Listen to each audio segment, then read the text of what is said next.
Hi everyone, कैसे हैं बच्चों? आई होप अच्छे होंगे। चलिए आज मैं फिर आपके लिए एक नया टॉपिक लेकर आई हूँ, पेरीमीटर एंड एरिया। पेरीमीटर यानी जो कोई भी शेप हमने ली है, जैसे कि ये शेप है, ये भी शेप है, ये भी एक शेप है, 4 अलग अलग शेप्स ली है मैंने।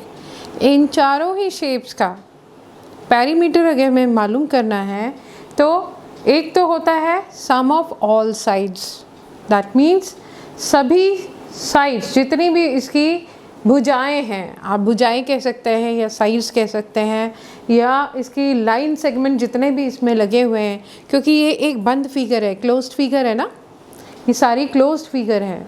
तो सम ऑफ ऑल साइड्स का मतलब जितनी भी साइड इसमें दी गई हैं उन सब के मेज़रमेंट का जोड़, उन सब के मेज़रमेंट को जो हम ऐड करके निकालते हैं तो वो होता है हमारा पेरीमीटर, या the distance around the figure. जो कोई भी फिगर दी गई है, जो भी शेप दी गई है, उसके जहाँ से वो शुरू हुई है वापस से काउंट करके मेज़र करके हम उसी पॉइंट पर एंड करते हैं, तो वो हमारा उसका मेज़रमेंट हमारा पेरीमीटर होता है। समझ में आई बच्चों? अब हम सीखेंगे यहाँ पर पेरीमीटर रेगुलर शेप्स का और इरेगुलर शेप्स का। ओके, उसके बाद हम एरिया पर आएंगे, पहले पेरीमीटर हम अच्छे से सीख लेंगे। चलिए, मैंने कहा सम ऑफ ऑल साइड या डिस्टेंस अराउंड द फिगर, दोनों एक ही बातें हैं। ये शेप ली या दूसरी कोई शेप ले लेते हैं हम, जैसे कि ये एक शेप ले ली हमने,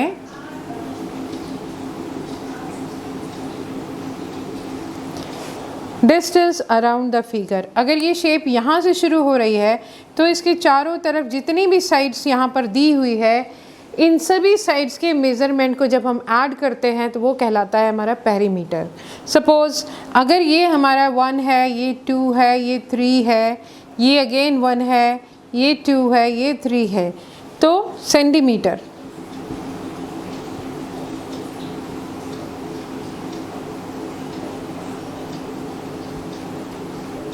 सेंटीमीटर, मिलीमीटर, मीटर, जो कुछ भी दिया गया है उन सबको जब हम ऐड कर लेते हैं तो वो उस शेप का पेरीमीटर होता है।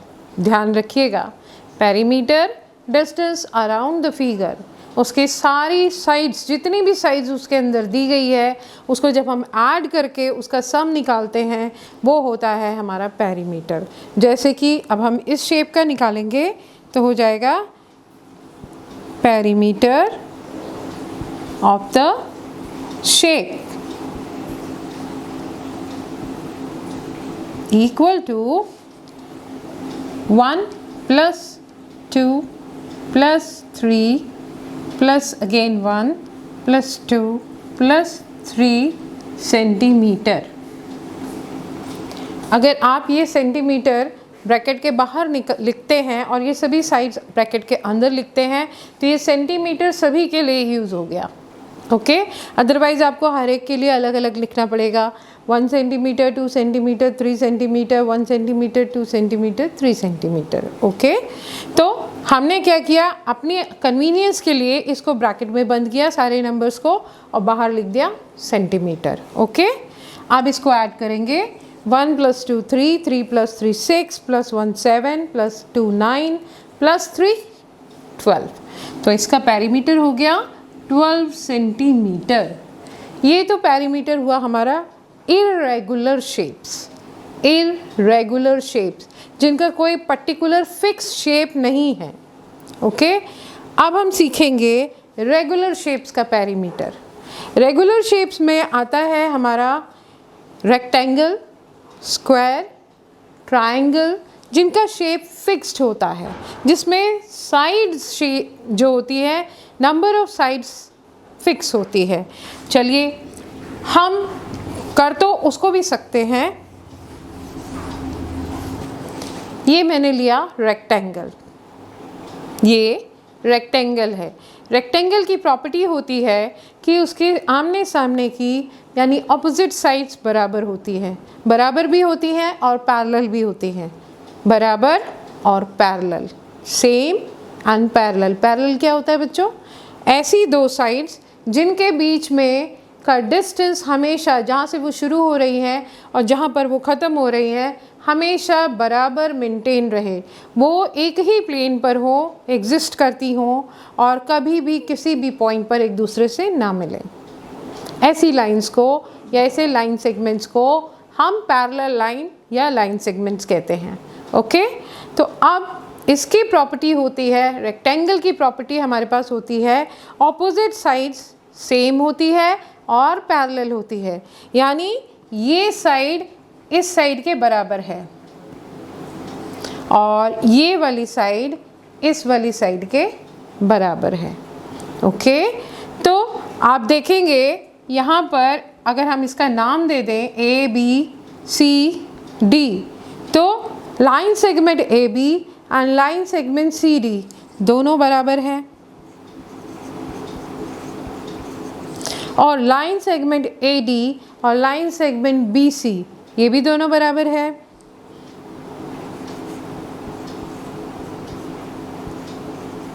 यानी अगर ये 4 है तो ये भी 4 होगा और ये अगर 3 है तो ये भी 3 होगा, राइट।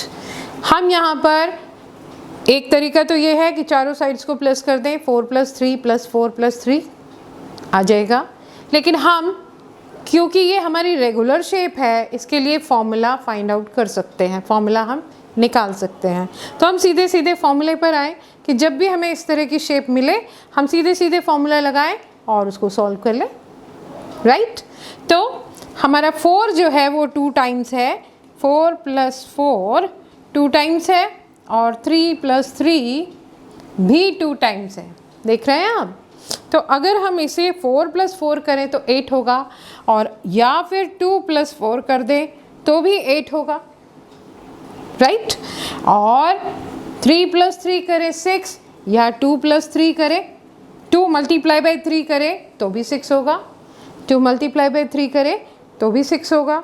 तो अगर ये 2 दोनों में कॉमन है तो हम इसको बाहर निकाल दें, ब्रैकेट में 4 + 3 को कर दें 2, क्योंकि हमारे पास दोनों में है, कॉमन है, तो कॉमन फैक्टर हमने बाहर निकाल लिया, इसको निकाल के ब्रैकेट के बाहर कर दिया और इकट्ठा हम इसको मल्टीप्लाई कर देंगे।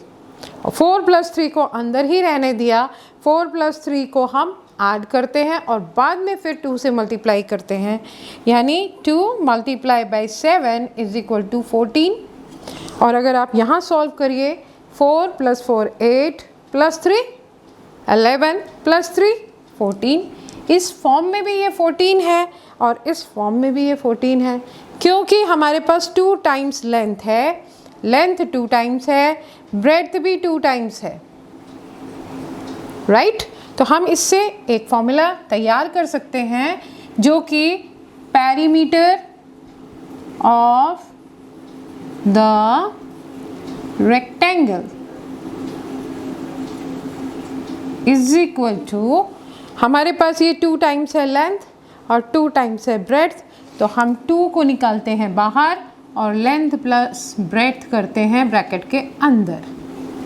ध्यान दीजिएगा, पेरीमीटर ऑफ द रेक्टेंगल, क्योंकि लेंथ भी 2 टाइम्स है, ब्रेड्थ भी 2 टाइम्स है, अगर हम इसको 2 से मल्टीप्लाई करें या सेम नंबर को 2 बार जोड़ें, ऐड करें तो भी सेम आएगा। तो हम क्या करते हैं, ब्रैकेट के बाहर 2 रखते हैं, जैसे ही ये ब्रैकेट खुलेगा 2 × लेंथ हो जाएगा प्लस 2 × ब्रेड्थ हो जाएगा, यानी ये होगा 2L + 2 ब्रेड्थ, राइट।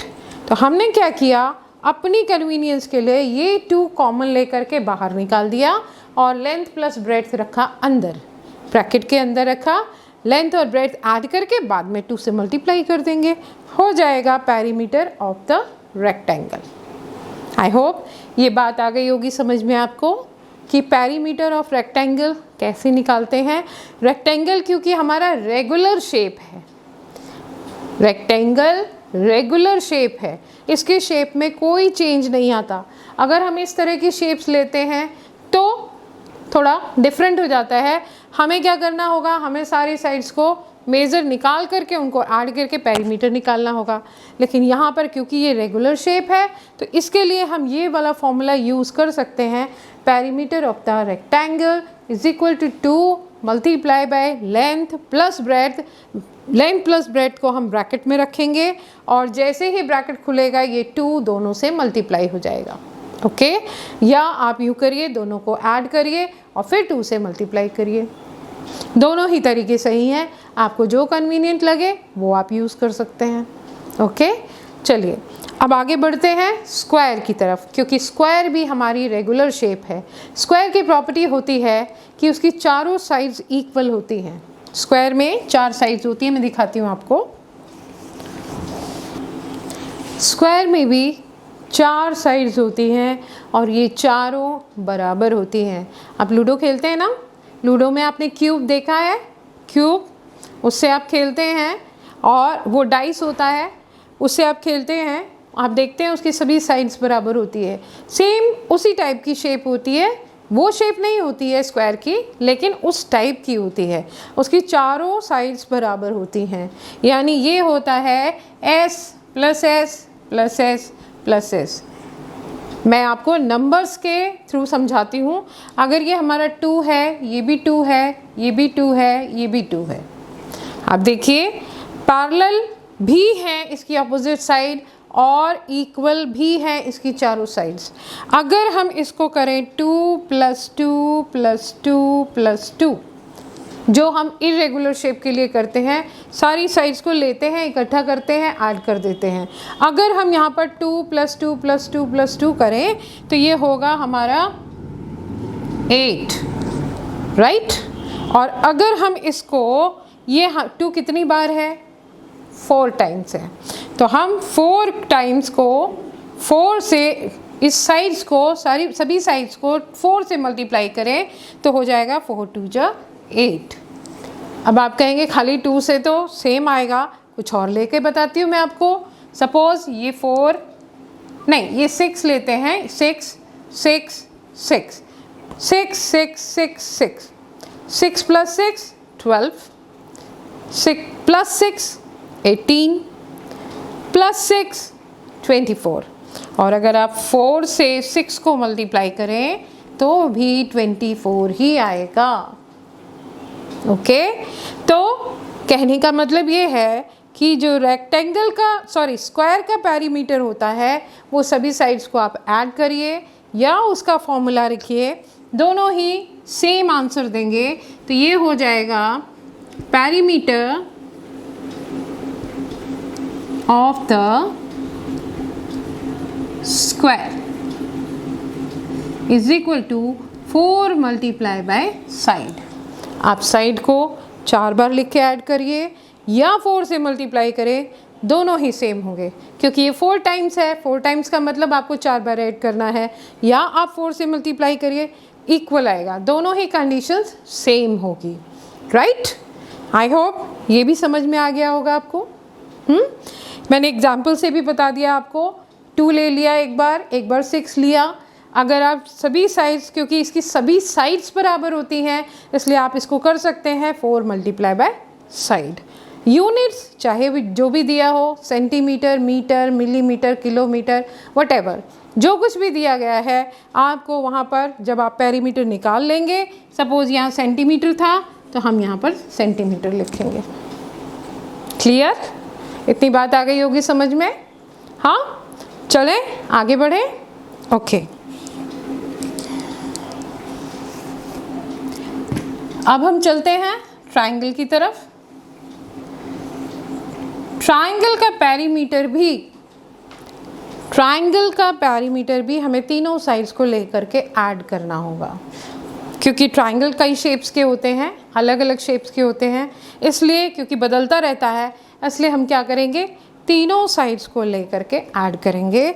वो होगा सपोज अगर यहाँ पर 3 है, यहाँ 4 है, यहाँ 7 है, 8 ले लेते हैं, यहाँ 8 है, तो पेरीमीटर ऑफ द ट्रायंगल होगा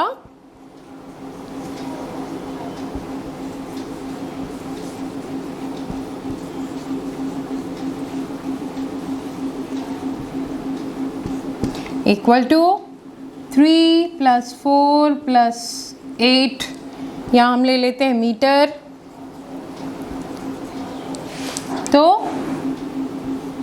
विद इन ब्रैकेट हम इसको की रखेंगे सारी साइड्स को, 3 + 4 + 8 विद इन ब्रैकेट हम रखेंगे और मीटर को बाहर लिखेंगे। ब्रैकेट के बाहर अगर आप यूनिट लिखते हैं इसका मतलब वो जितने भी नंबर आपको अंदर दिए गए हैं सबके साथ हैं। ओके, अब इसको ऐड कर दीजिए। 4 + 3 7 + 8 15 मीटर। Okay, I hope perimeter clear हो गया होगा। आपको मैं कुछ और डिफ़िकल्ट तरीके से डिफ़िकल्ट क्वेश्चंस लेकर के भी समझाऊंगी, लेकिन अभी मैं बता रही हूँ आपको एरिया। ओके, चलिए देखिए बच्चों, मैंने यहाँ पर दो अलग अलग शेप्स ली हैं, एक रेक्टेंगल लिया है और एक स्क्वायर लिया है। सबसे पहले हमें ये पता होना चाहिए कि एरिया होता क्या है। पेरीमीटर के बारे में मैंने बताया कि जितनी साइड्स यानी आउटर जो भी शेप हम ले रहे हैं उसका साइड, खाली साइड को ऐड करें तो वो पेरीमीटर होता है। लेकिन एरिया क्या होता है? एरिया होता है जितना स्पेस शेप कवर करता है।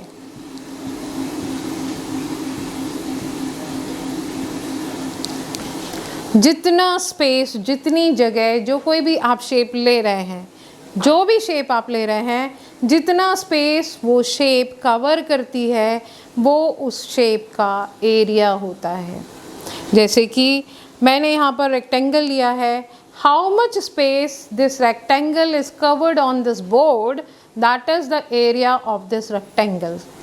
How much space is covered by the square on the board, that is the area of the square. जितना एरिया, जितना स्पेस ये यहाँ पर बोर्ड पर कवर कर रहे हैं उतना ही उसका एरिया कहलाता है। ध्यान दीजिएगा, पेरीमीटर होता है डिस्टेंस अराउंड द फिगर, उसके चारों तरफ जो उसकी साइड होती है वो पेरीमीटर होता है। दोनों में बहुत बड़ा अंतर है।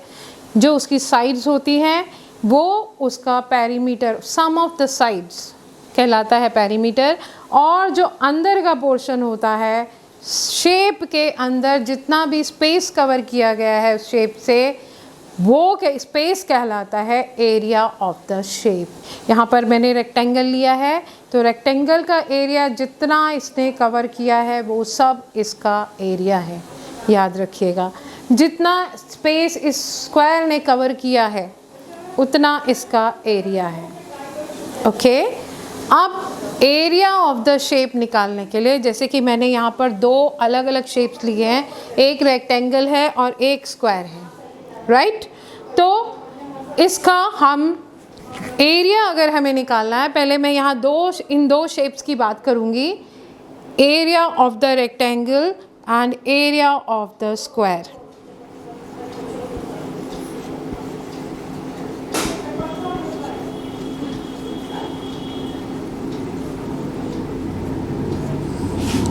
ये है हमारा, यहाँ पर ये लेंथ है, ये भी लेंथ है, ये ब्रेड्थ है और ये भी ब्रेड्थ है।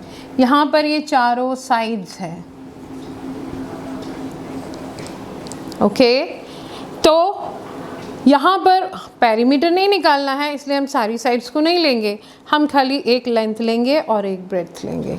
Area of the shape rectangle, rectangle, हम एरिया ऑफ द रेक्टेंगल निकाल रहे हैं इसलिए हम इसका एक लेंथ लेंगे और एक ब्रेड्थ लेंगे और दोनों को मल्टीप्लाई कर देंगे। मैं आपके लिए बहुत ज़्यादा मुश्किल नहीं कर रही हूँ, इसको जो है जितना भी स्पेस कवर किया जा रहा है 1 स्क्वायर यूनिट करके, क्योंकि दोनों दो साइड्स मल्टीप्लाई की जा रही हैं। सपोज़ ये 1 स्क्वायर मीटर, स्क्वायर सेंटीमीटर या स्क्वायर मिलीमीटर जो कुछ भी है, यहाँ से भी 1 है। हमको अगर एरिया निकालना है तो 1 × 1 करेंगे तो ये हो जाएगा 1 स्क्वायर मीटर। ऐसे कितने स्क्वायर मीटर यहाँ पर हुए वो सब काउंट करके भी एरिया निकाला जा सकता है, लेकिन वो थोड़ा सा मुश्किल हो जाएगा। जितनी बड़ी शेप उतना हमें करना पड़ेगा।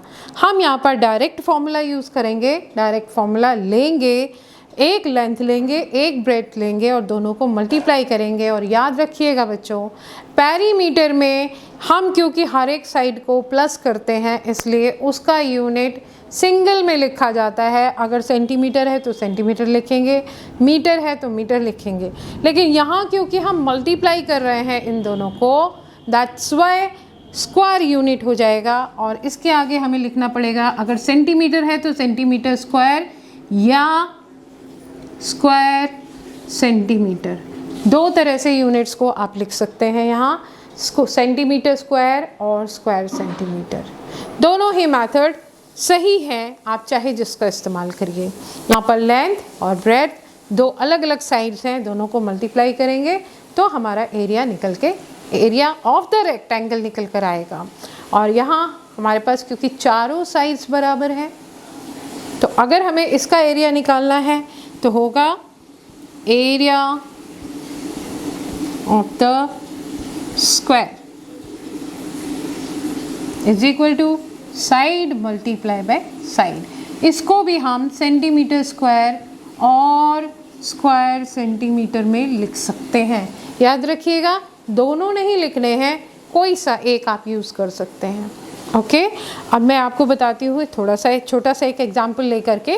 जैसे कि सपोज़ अगर ये है 4, ये है 3, अगर हम निकाल रहे हैं एरिया ऑफ द रेक्टेंगल,